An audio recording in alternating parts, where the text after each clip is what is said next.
20 টাকা বলুন, যখন 250 বিক্রি করছেন সেই ক্ষেত্রে কত পড়বে? 200 টাকা যখন আপনি 250 তো বিক্রি করছেন, আমাদের সপ্তাহে তাহলে মোটামুটি না এর আগে 280 টাকা কিলো ছিল, এখন 250 টাকা কমেছে।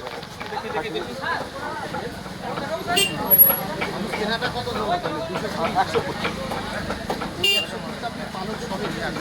না না, কাটা অবস্থায় কেনা কত? কাটা মাংস কাটা তো এরা কেনে না, এরা কাটা তো কেনে না, আমরা তো গোটা মুরগি কিনি, একটা পার্সেন্টেজ বাদ যায়। হ্যাঁ আমি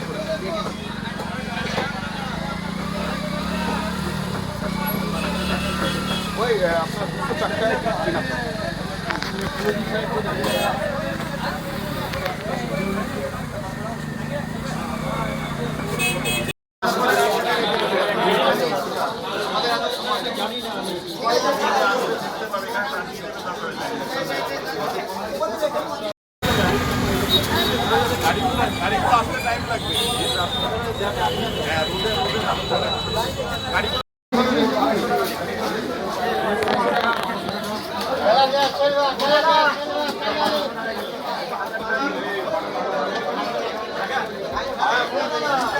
খুব খাচ্ছে, বেশি খাওয়া যায়।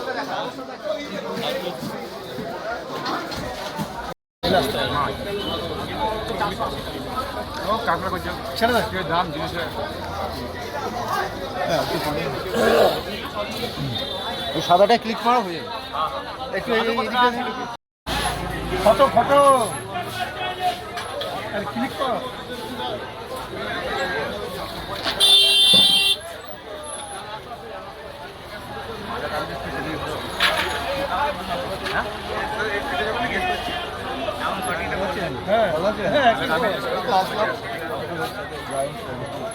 আগে যে লিগেলটা ছিল না,